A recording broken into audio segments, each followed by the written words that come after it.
Good evening, everyone. Thank you for tuning in into Real Politics of Redistricting in Louisiana, brought to you in collaboration with the Power Coalition for Equity and Justice and the Bayou Progressive. Power Coalition is a statewide civic engagement table that works to mobilize voters of color across the state of Louisiana. And currently, we are knee deep within the redistricting cycle. Our fight it we'll discuss later within the program, and we'll bring you updates on exactly what we're doing to fight for fair and an equitable say and how all Louisianians should be able to be governed. The Bayou Progressive is a nonprofit publication focused on politics and government in South Louisiana. And the debut issue of the Bayou Progressive launches tonight at midnight at bayouprogressive.com and will focus heavily on redistricting. What brings me to why we are here. You have heard it time and time again that the redistricting cycle and this process is critical, and the moment is crucial in which we are currently in at this moment. So what is redistricting? In case you're unfamiliar, here's a quick 1-minute refresher.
Now, that's redistricting in a nutshell. And I know it was a lot of information and a lot to really digest. But if you are unfamiliar, again, with the information and the amount of time that was presented, don't worry. We will make that video available for everyone that's tuned in right now. And the information will be available shortly after the broadcast is complete. In the meantime, I do advise you to go to powercoalition.org, click the redistricting tab where there is a plethora of different resources and information for you. But to summarize the redistricting process, in short, after census data is collected and provided to the federal government, it's then provided to the state. The redistricting process is a process that happens every 10 years that determines the way the lines are drawn, district lines to be specific, in every single level of government.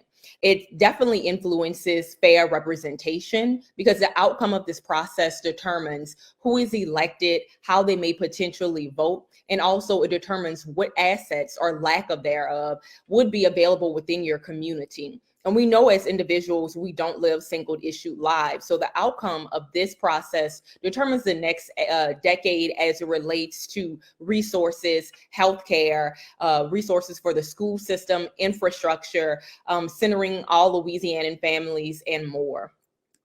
We also want to break through the noise and bring you an honest snapshot of what's going on during the redistricting process, both at the state and local level. To provide some context about who I am again, my name is Janea Jamison, and I'm Director of Programs with the Power Coalition for Equity and Justice. And I manage primarily all voting and advocacy, streamlining all program practices, and making sure that all Louisianan voices are heard at the state capitol. So in short, redistricting is a multifaceted process that occurs again at almost every level of government here in Louisiana. That includes the local school boards and city councils as well. But this isn't a backroom process. Your voice is needed too. And the Power Coalition has been leading that grassroots fight. And the fight for an equitable process and fair maps in parishes across the state, giving citizens a platform to utilize and amplify their voices and to ensure that they are being heard. So, here to tell you what we've been doing at the local levels of redistricting and how you can get involved is our Baton Rouge and faith-based organizer, Caitlin Joshua. Caitlin, thank you so much for joining tonight. Excited to be here and excited to have so many folks streaming in online. I am here to talk about the engagement we have been able to create in East Baton Rouge Parish. As y'all know, municipalities across the state, localities are redistricting their school boards, their metro councils, their city councils, and their police jurors. In East Baton Rouge Parish, Power Coalition for Equity and Justice has been participating in the redistricting process by organizing communities to use their voice and actively engage. Advocacy groups in East Baton Rouge Parish, we met with demographer Mike Hefner to discuss the needs and gaps of the community and the expectations we have for this process to ensure that it's both transparent and easily accessible for the public to plug in. Anyone can meet with the board's director and express their concerns, and we invite you to do so. The East Baton Rouge Parish School Board released a timeline for the redistricting workshops a couple weeks ago, and they are rocking and rolling. The first board workshop session took place on Saturday, February 5th. We were in attendance, and the next one will take place this Saturday, February 12th. You may find the timeline on ebrschools.org or on powercoalition.org. We invite you to join in a session, even if it's just one session, y'all. Make sure your voice is heard. In the meantime, we will continue hosting informationals on how to draw a fair and equitable map. We will provide one-click and rapid responses for folks looking to stay involved with the process, and we'll continue meeting with school board members to make sure we're conveying all of your concerns and questions are answered. We invite you to join our meetings and check our website for future dates. Thank you so much again, Caitlin, for that update. And here to help us understand what that process really is. So again, thank you so much. We also have with us a dynamic panelist this evening, Councilwoman Shauna Banks and East Baton Rouge School Board member Tramel Howard. Councilwoman Banks serves on the Metropolitan Council in East Baton Rouge, representing Council District 2. She is a Baton Rouge native and a graduate of the Southern University, receiving her bachelor and master's from Southern University and A&M College in Baton Rouge. And she's also a graduate from Southern University Lab High School.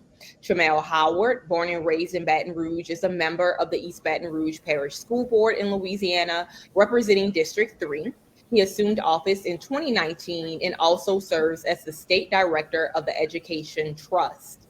And finally, we have Terry Jones of The Advocate. Terry has been covering the redistricting process in Baton Rouge at the school board and Metro Council levels. He also covers local government more broadly and has been particularly focused on Baton Rouge's evolving and shifting populations, a key beat to cover if you're also going to cover redistricting. So thank you all again so much for joining us tonight, this evening, within your busy schedules. I'm so excited to get started.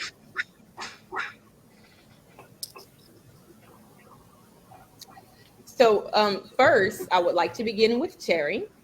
So Terry, again, you cover redistricting in Baton Rouge locally. And I have a two-part question to get started with you. How does the redistricting process differ from statewide and congressional redistricting process? And based on your reporting, what have been your top key takeaways from the process on the Metro Council and School Board in EBR so far? Okay, well, first, I don't cover it on the school board level in terms of like day-to-day coverage, but I do keep up with kind of what's been going on. That's another reporter by the name of Charles Lashir. I handle basically the Metro Council. And basically, right now the Metro Council is in the very beginning stages of getting into the redistricting fight. I think that, and I say fight because I do think that this is going to be one of the most prevailing issues that the Metro Council will deal with this year. And also, I think it's going to be very interesting to see how they handle it. The Metro Council, as it currently stands, has been kind of, more harmonious. Things they've really been getting along. There haven't been a lot of infighting or the pettiness that was there since there have been the shift within leadership when a lot of the old council members termed out and new council members came in. So I'm very interested to see how they're going to handle this upcoming discussion around redistricting, which is going to be, I think, very passionate on both sides. From what I've seen with the school board so far, in my observation of just what's been going on, I know that they've changed demographers before. I know that there's been a lot of discussion around a lot of the majority minority districts and not having enough representation. I know just last night, Councilwoman Shauna Banks showed a video in which there was a lot of discussion around the fact that a majority white school board should not be governing the day-to-day decisions of a majority Black school district. As we turn to the city parish, obviously the Metro Council is going to be working with the same census data that the school board is working with. And currently that stands at whites having 42.9% of the population and Blacks representing 46.3% of the population. And some of the reporting I've done thus far as they head into their redistricting discussions, it seems like some of the Metro Council members, of course, the Black Democrats, feel that there should probably be at least 2 majority minority districts. And then some feel at least definitely 1 more, so that would balance the Metro Council representation out. I think that that's where you will see a lot of the discussion heading into this. There's already been I want to say threats, but I know some local groups that, like the NAACP, have already said if they don't give us what we know we should have, we will sue them. And so that is the looming factor over all of this as they head into their discussions. Terry, thank you so much for that. And, I definitely can attest to, the makeup of the Metro Council and the dynamics. I started off in Baton Rouge politics, being a legislative aide for District 5, then under the leadership of Councilwoman Erica Green around 2016 through 2018 or 2015, I believe. But again, what's clear is that the makeup of the Metro Council does not rightfully, represent the constituency within Baton Rouge. Baton Rouge is a predominantly African-American city, and it's very difficult to get resolutions and policies passed on the table. And again, it's about representation. It's about population shifts and the demographics to ensure that minority voices are heard. So thank you again for that coverage and providing that information. So I know currently Councilwoman Shauna Banks, unfortunately, she is not on yet. I hope that she does hop on, but thank you again for providing that insight, at least at the local level for EBR Metro Council. And so with that being said, again, I do want to welcome EBR Parish School Board member Tremel Howard. And speaking of school boards, and you briefly did mention this as well, Terry, but speaking of school boards, it has been traditionally and sometimes notoriously a variety of political fault lines, right? And this ranges from the battle over the role of charter schools to more recent fights over COVID protocols and such. So what are the fault lines you are noticing during the current redistricting process? So thank you so much, guys, for the opportunity to be here. Janea and Terry and Shauna in her absence at the moment.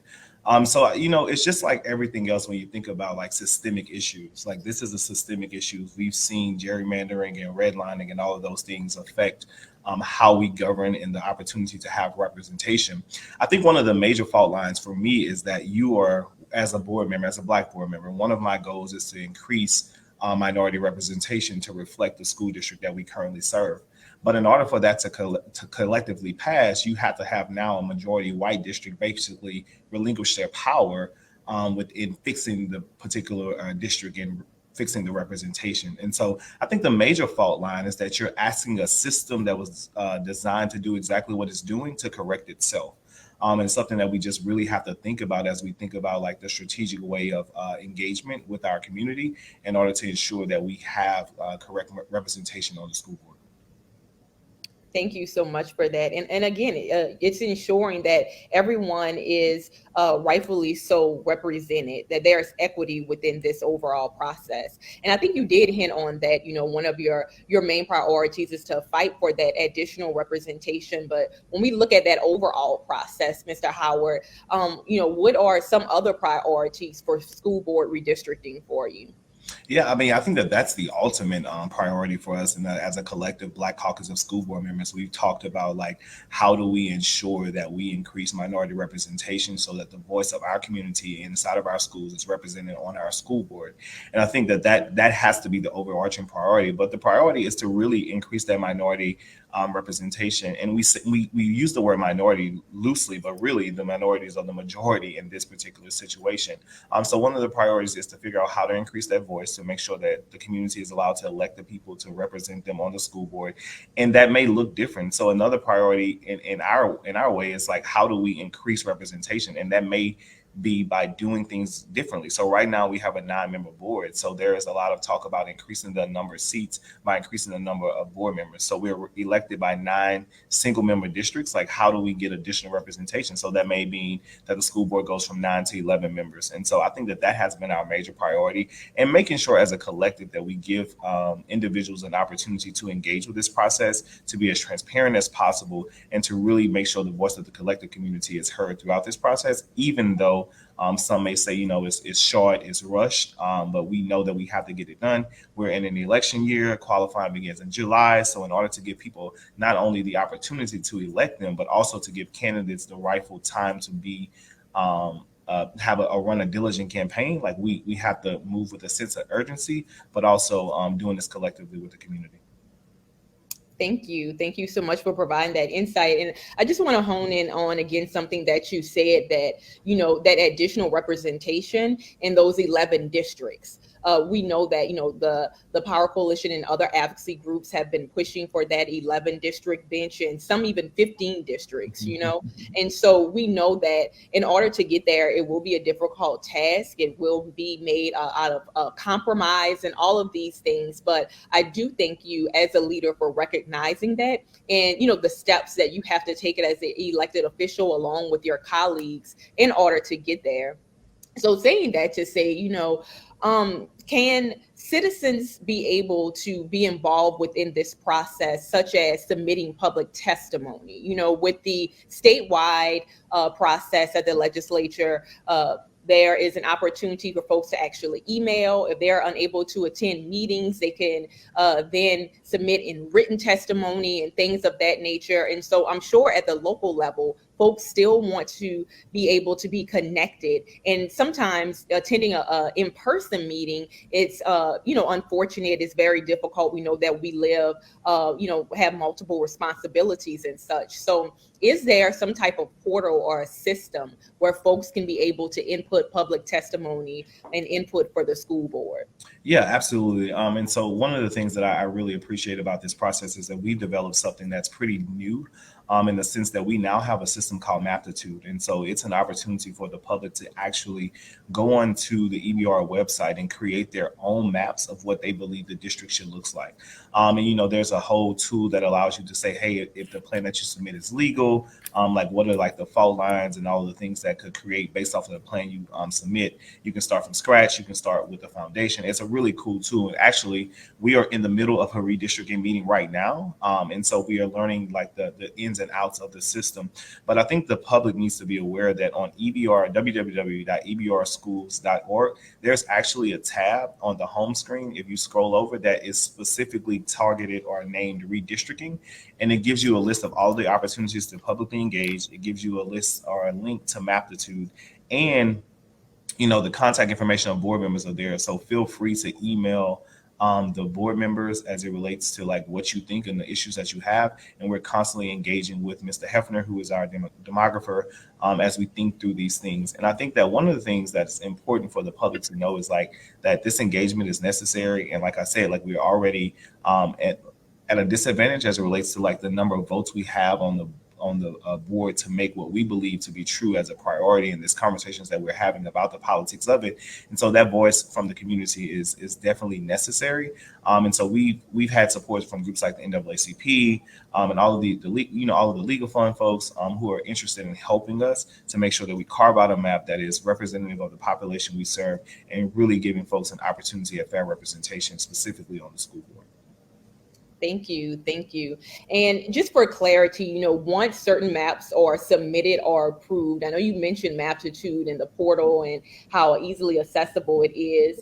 Another tool, Dave, Redistricting is a tool as well. But for clarity, once these maps are submitted, can folks go online to the EBR Parish School Board and then view those maps, or is Maptitude only available for folks to use the technology and potentially submit their own maps? So Maptitude is available for folks to submit their technology as it relates to their own maps. There is something or clarifying information that needs to occur as to how many maps will be available for people to just view to start working from other maps that other folks have been or have submitted. I will clarify that information for you and get that information to you. I know for sure that they can submit their own maps. I'm not sure if they'll be publicly available to see all of the additional maps that will be provided on the particular website or that other folks have submitted. Because what I think to be true about the system is that you could get away where there's 1,000 maps submitted, and I don't know if the system can even house to be able to let everyone view that, but I'll double check with that information and clarify that information for you.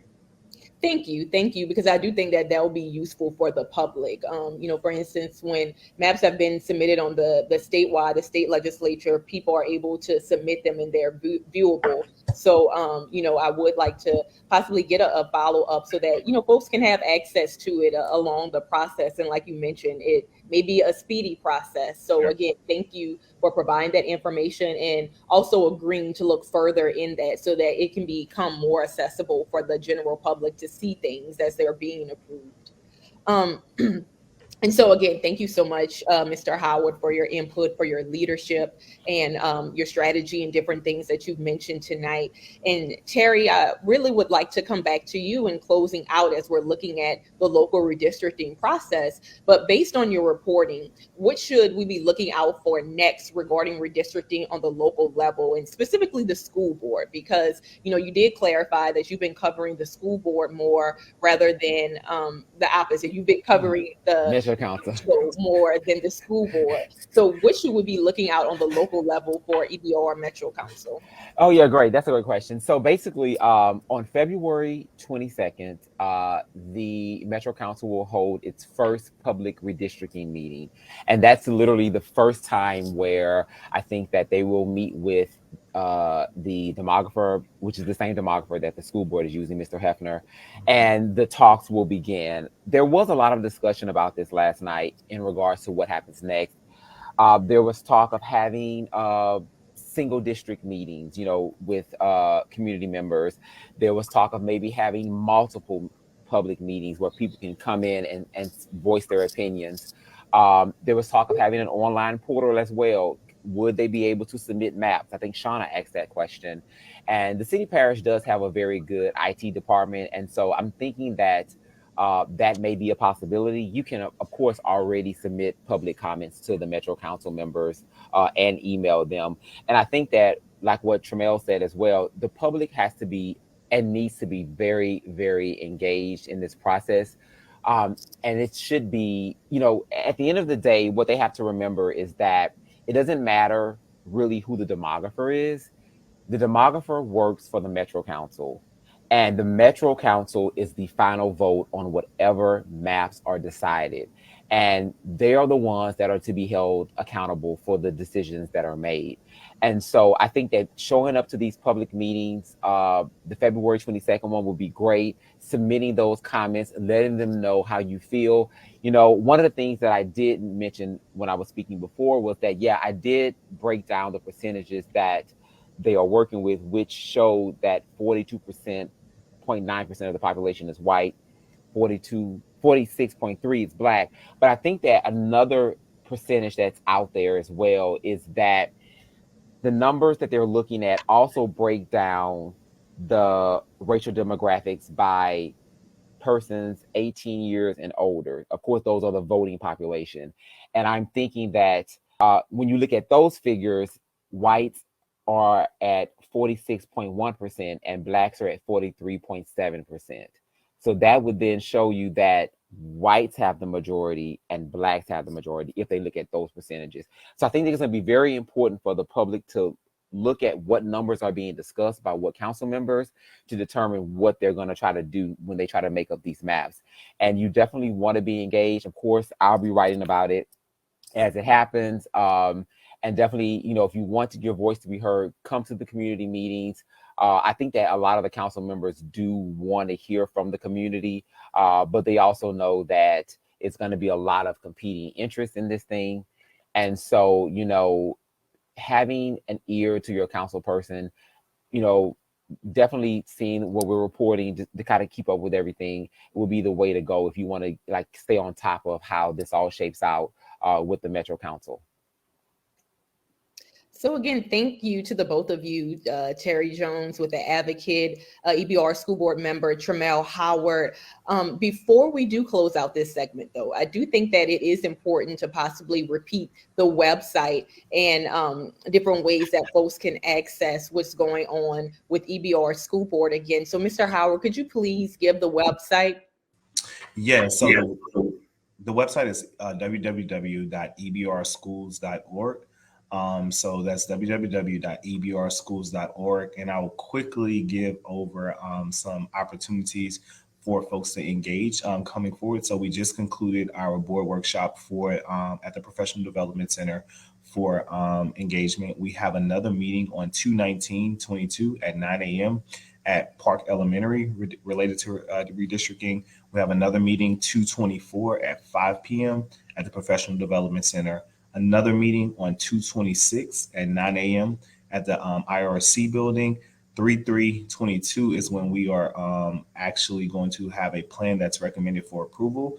And then at the board meeting on 3/17/22 is when we're going to actually vote on the actual approved plan.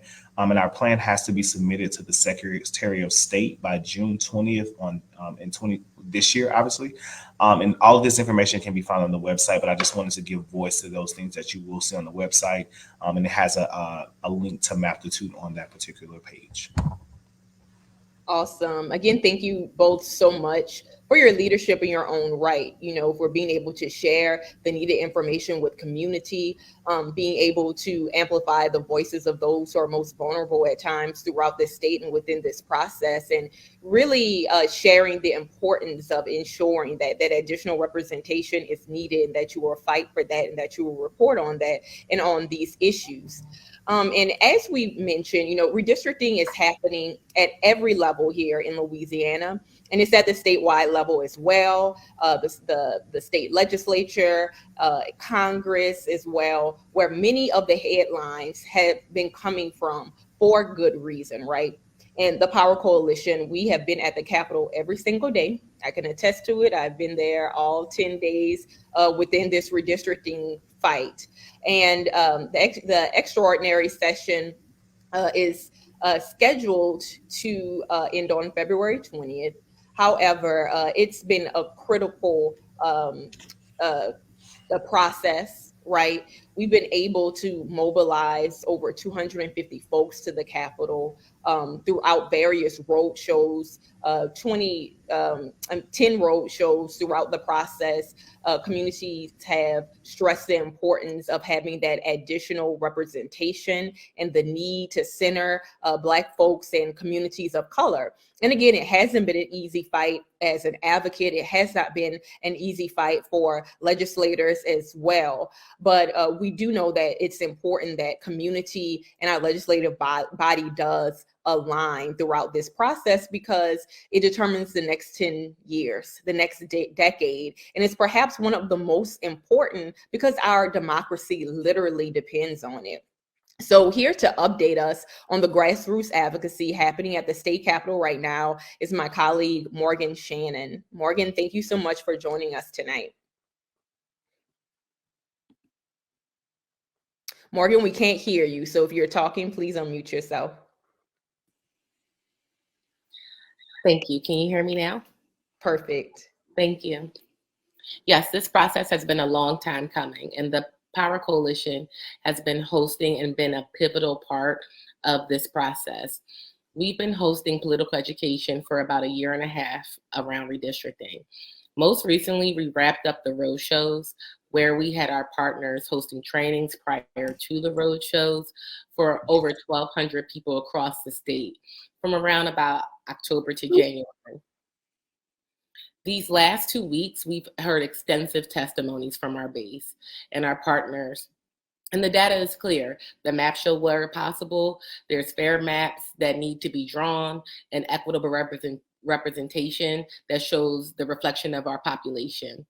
During the first day of session, and the first day of Black History Month, we hosted over 250 people who convened at the Capitol, many who were already in our base, but many we met during the roadshow, and provided them with training.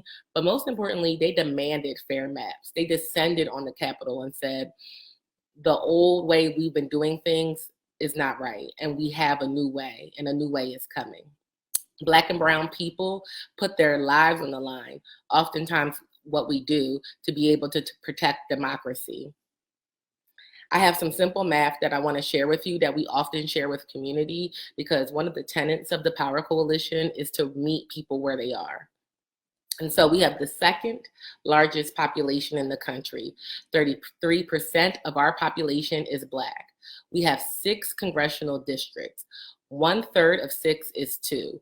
We're demanding 2 majority-minority districts. And we really broke it down to people like that. A few things that we heard during this special session, and the next panel will get into this a little bit more.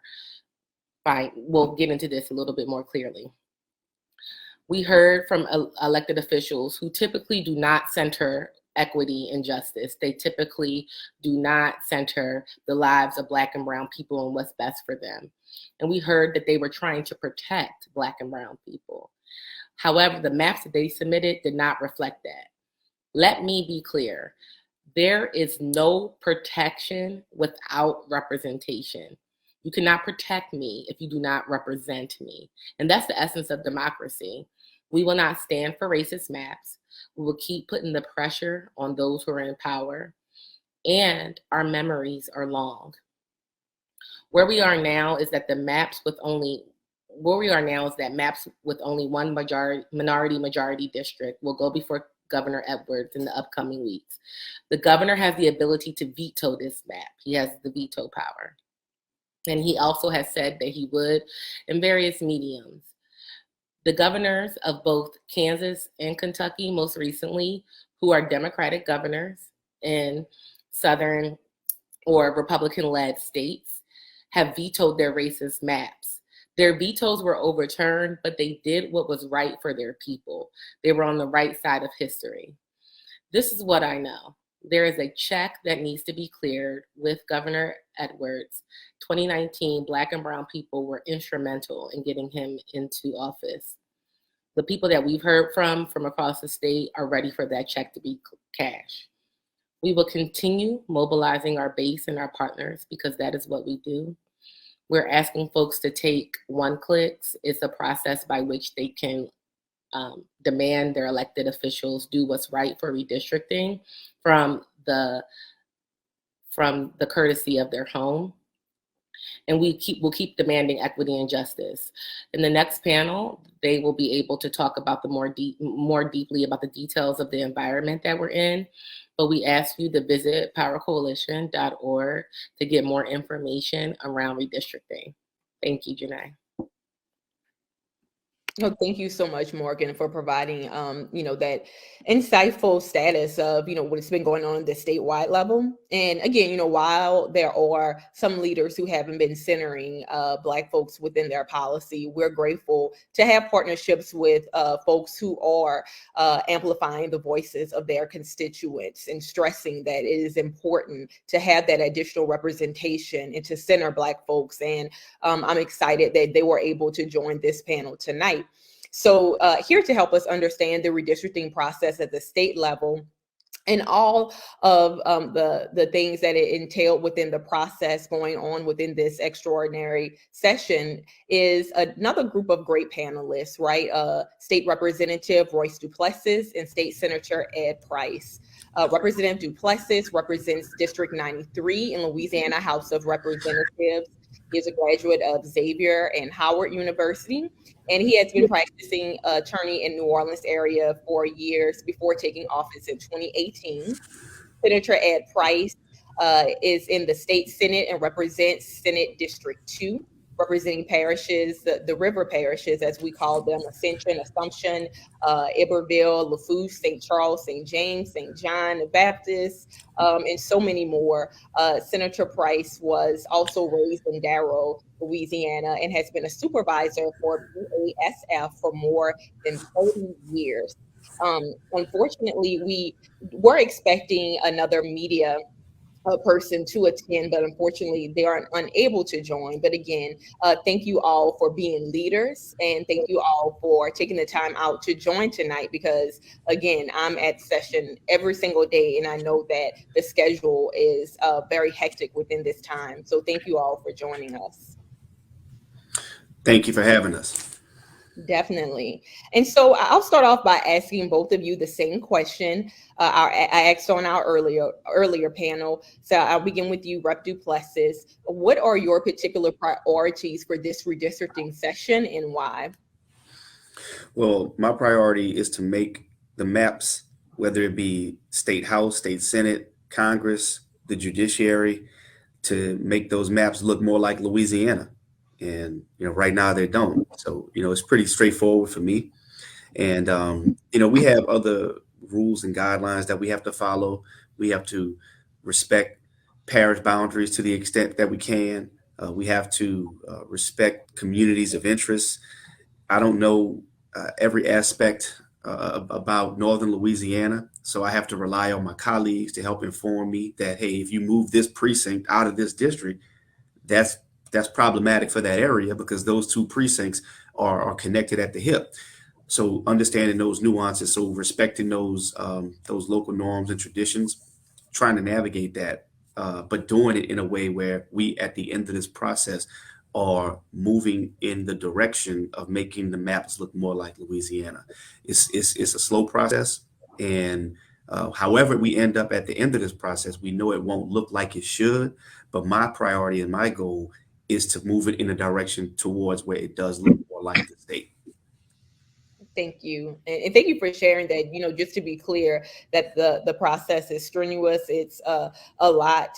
And, again, being there at the Capitol every day, being on the ground, ensuring that community voices are heard. I do hope that we can get to a place that, although not perfect, that we can get as close as possible to that additional representation to reflect Louisiana. And so, Senator Price, I'm going to ask you, that very same question. So what are your priorities for redistricting? Well, thank you very much for having me. And of course, like Representative Duplessis, I certainly feel that we should move in more towards more minority district. One of the things that we are doing is that to make it that it reflects what the state population is submitting maps to say that we can do this in every aspect of every map that we've drawn. We've shown that we can elect additional minorities in the state, whether it's been the Senate, whether it's been the House of Representatives, whether it's been the Public Service Commission, the Bessie Board, the Supreme Court. We can do those things. So my priority is to make sure that they understand that this state being 1/3 minority now, we had an increase in population in the Black community, and we had a decrease in population in the white community. So now that we are moving forward, we deserve to have that representation. So I'm prioritizing and saying, hey, look, we're going to fight this battle, and we want you all to understand that we will continue. If we can't get it done in the legislature, then we move to the next step, which is possibly the court system, so that we can get fair and equitable maps drawn. So I'm going to continue that fight. I know my colleagues on the House side, Representative Duplessis, and those are going to continue this fight with us. We cannot just sit back and allow them to say that we are not going to draw maps that's fair and equitable to our community. We have to fight. We have to get out. We have to be strong, and we're going to continue that fight. So those are my priority. I want to make sure that we continue this fight. We we know at this point that we're probably not going to get it in the legislature. They are passing maps right now, and we are saying, hey, let's move forward. Let's sit down. Let's talk about maybe we can get an additional minority district here and this, and they're not listening. They are not listening. They are passing what they want to pass. So the next step is going to the court system, and hopefully we can get their hearing and get something done. Thank you, Senator Price. And again, thank you for being transparent and being very honest in the difficulty within this overall process, but, you know, still standing firm in that fight for that additional representation. And so my next question goes to you, Rep. Duplessis. You did slightly hint that, you know, it is a long process, right? We were told that the redistricting cycle will be February 1st through 20th. But, you know, the schedule is really fluid. We've also heard other narratives, you know, before the start of the session, there was a sense that this process will be rushed or at least quicker than those previously within the past. And so if you could just share with community, you know, do you feel that this process, in your opinion, has it been rushed? And if it has, then is community input still vital at this moment that we're in right now? Well, this is my first redistricting session. I've never been through one before, and very few members of the current legislature have. I mean, you could probably count them on one hand. Certainly not more than two hands. But whether we are rushing or not, I'm reluctant to say that we are, and I will say this: not every state has conducted a roadshow. Now, I have my feelings in terms of whether or not, you know, the those in leadership and those in the majority were actually listening to what was being said at the roadshow. In fact, it's pretty clear that they didn't. I heard the roadshow, so the process started some time ago, but the session itself, you know, they set out 20 days. And I know a lot of people were concerned when that first schedule came out that we were going to get through it in 5 days. I never for once thought that we were going to get through this thing in 5 days. And I'm sure Senator Price, who is a veteran and has been around longer than I have, will attest to the fact that when you're negotiating and when you are in intense debates, these things have a tendency to drag out. And I have every reason to believe that we're probably going to be here to the final day. I hope that we're not. I hope we can get some result. I mean, we might not, but I think we're going to get close. I mean, tomorrow's Friday. So I say all that to say that I think if those in the majority had it their way, they would like to rush this thing through and just and be done with it and just go forward. Because I think many of them know this is going to unfortunately likely end up in litigation. But thankfully, we have dedicated organizations and leaders like the Power Coalition and so many others who have been on the ground, been involved just as much as we have been, and y'all have been present and at the table to be the voice for the community, because it's a lot to ask citizens to take off work and to come in and to testify, sit in committee for hours and hours. You don't know when you're going to get called up to testify. People have families, they have lives, they have things that they have to do. So the fact that you all are being there, being that voice, I think helps the process. It keeps a check and balance on the process. Even though it is moving a little faster than normal, I would not. I'm reluctant to say that it's going as fast as they would like it to go, if that makes sense. Right. And, Yeah. you know, being there every day, I can definitely attest to that myself as well. And, you know, the next question that I'll go into, and I think both of you have really hinted around it, right? The difficulty and the differences and things like that as it relates to priorities, as with some of your other colleagues. But, you know, what would you say are the distinct political dynamics of your respective chambers during this fight? And do the politics look the same in both chambers? And are those chambers moving in sync? Or is there a stark contrast between the chambers? Well, if you want me to go first this time, it's absolutely that they are trying to maintain control. There's no doubt that right now in the Senate they have 27 Republicans, and that's a supermajority. And I think their goal is also to gain a supermajority in the House of Representatives. And they say, oh, well, the politics is not there, and we don't do it by parties, but absolutely, when you look at the maps that have been drawn, they want to maintain control. They want to keep a supermajority in both houses so that they can, hopefully, they would think they can override any veto of the governor by having that supermajority. So yes, it seems to me that that's one of their goals. But as I said, we have to continue to fight these type of things that they're putting forth. It's no need. The state need to be represented by the people. We are 1/3 minority in this state, and I think we need to continue to fight to do that. And of course, they want to maintain control.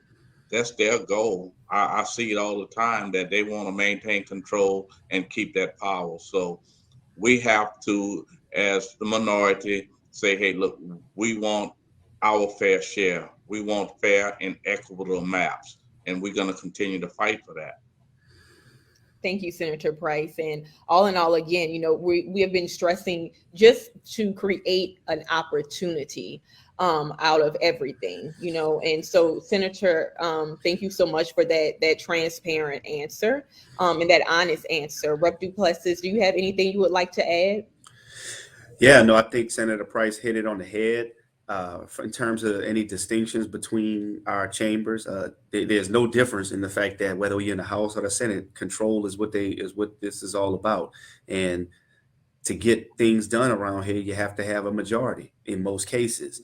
And it's really good when you have a supermajority, because that means the other side really doesn't matter. You don't even have to talk to the other side. In this case, it will be our side. So that is the clear goal on both the House and the Senate side. I will say that I envy the Senate to the extent that, because it's fewer of them, and I think because it's fewer of them, they can come together a little easier. I know they still have their disputes amongst themselves, but on our side, there are 105, so it's tougher to get not only bipartisan support, but it's even tougher to get support and agreement within your own caucus, whether that's the Democratic caucus, the Black caucus, whatever issue it is you're working on. When you're dealing with more people, it's just more difficult. And the leadership on the Senate side, even though they're in smaller numbers, they seem to be able to stand together a little more. And I think that's one of the differences that you'll see as well. Yes. And I can definitely say, in order for us to get to a better place, as both of you have hinted, it's important that everyone is aligned and in unison moving forward throughout this process. And so, Rep. Duplessis, can you characterize the likeliest maps to get real consideration, and where can people find them? The likeliest maps to give real consideration. What do you? I mean, well, every map is going to get a hearing. Now, the ones that make it out of committee based on reality of this place are going to likely be the ones that are authored by those in the majority. Because unfortunately, it's red or green. And in today's politics, just like we see it up in Washington, same thing is happening here in Baton Rouge. It's one or the other. There's not many in between. And there's I'm not saying it's not some compromise, but this is some pretty high stakes stuff. And certain bills have already been decided that this is going to be the bill that the majority is going to get behind. And those, if you're not on the majority side and you want something else, it's not even coming out of committee. So when you say what's getting real consideration, every bill will get a hearing, but will it get real consideration? I don't think so. We have Congress that we just voted on today in the House. It received 70 votes. Which is not a good thing, 33 against. And we are likely to vote on our state House map tomorrow. We've already voted on PSC and Bessie. So from the House side, our bills are moving right along. Now, the good thing is that some of our members still have bills that are going to be heard in committee on tomorrow. So, we're just going to keep pushing. We're just going to keep pushing. Right. And also, and just to provide some clarity, just for some folks, who aren't familiar with, navigating the state legislative website, they can go to legis.la.gov. And within that website, they'll be able to actually look at the agenda and see what's up in the committee hearings, and see also when the Senate and House convenes, to kind of keep track of those maps, as you mentioned, that are under consideration as well. So again, thank you for providing that information. And and Senator Price, you've hinted in the beginning, but I do want to ask you directly, what's your prediction for what happens next? Will we have new maps in a week, in a month? What's your take on the governor's pulse? Well, I certainly think we will have new maps by the end of the session. Come next Sunday, I know we are joined today, and we're not coming back until Monday. But when we come in Monday, the president has said that be prepared to work through Sunday. We have to join by 6 p.m. on Sunday, February 20th. So we'll be working day in and day out. They're going to have all their maps passed, no doubt. Their plan is to make sure that they get everything passed through. The congressional maps, there's some discussion about the Supreme Court map, where that's going to go. Of course, it requires a 2/3 vote. That's something people should know. On the Supreme Court maps, it requires a 2/3 vote of both chambers to get that one out. So there's some maneuvering and some things that can happen there if we don't think we have a fair and equitable map for the Supreme Court. Of course, we've asked for 2 additional districts, 2 out of the 7. So we can continue to say, hey, look, if we don't get that, that's one map that may not. But the rest of them, I think they have the vote to pass them out. So we're going to continue that fight. I think the governor has made some commitment that if he doesn't think that they are fair and equitable, then he would also veto some. So then we have to go into a veto session override to see if they can override the governor's decision. From there, of course, there's litigation measures that may have to be taken. And while I'm here, I just want to thank the Power Coalition, the NAACP Legal Defense Fund, the ACLU. You all have provided great testimony. You have showed us that coming together as groups, that things can get accomplished, that we can make some things happen. And without you all out there supporting us, fighting for us, a lot of things will not be happening. So thank you all so much for what you have done. I've enjoyed working with you all day by day and getting us information and the things that we need to go forward and say, look, we have this, here's the data. Here's the everything that we need to say that this state need to move forward with additional districts. So thank you all very much. And thank you so much for that, Senator Price, because, I know some days I wear my emotions on my face. There's a lot going on in that Capitol. But, again, just to get that reassurance that the work that we do, although it may be tiring, the work that you all do, I know with the dedication, it takes a lot. But thank you so much for recognizing that. And before we do go into closing, I would like to get some final thoughts from you, Rep. Duplessis, as it relates, to any information that you may have on the governor and what are his priorities within all of this as well. Back in January of 2021, the Power Coalition, NAACP, LDF, and others, we actually presented a letter to the governor that, if there is not an additional congressional majority minority district, would he veto? At that time, he did commit to it. Are there any other priorities or anything else you have heard as it relates to the governor and his role within all of this? Well, one thing that I try my best not to do, simply because I can't, is speak on behalf of somebody else. And you know, I never try to say what the governor will or won't do. I can only share information that in most cases has been already publicly shared when people ask him what his views are with respect to what he will accept and what he won't accept. I do think I can say, and I wouldn't be speaking out of school by saying this, that if a bill passes, particularly on the House side, that he has no desire to get overridden, which I understand.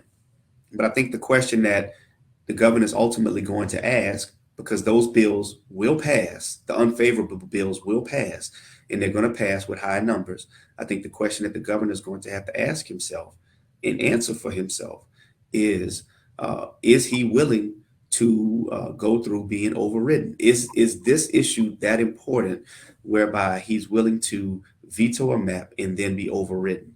We know that governors and Democratic governors in other conservative states have done that.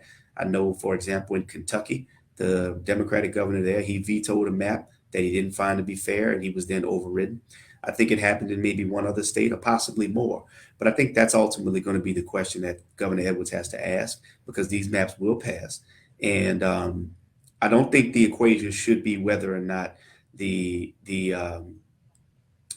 map can be overridden. I'm sure as governor that would not be ideal, but you know, the fact of the matter is, you know, when I heard Senator Cleo Field speak the other day, and he talked about his journey and his history, and having been one of only 4 Black people elected to Congress since the Voting Rights Act here in Louisiana, and how, I mean, even before then, I think in 1868, I think it was John Menard, he was elected, but he was never even seated. When you think about our history, and he said it so eloquently that we elect more white people to Congress in a year than we've elected Black people in a lifetime. You know, when you think about the importance of this, to me, I personally believe it's worth taking an override, being overridden, because it means that much, and especially to a base of voters who have played such a role in getting not only the governor to where he is, but so many other elected leaders throughout the state. So those are my thoughts. I don't speak on behalf of the governor, but I do think this is a very important and serious time that we're in.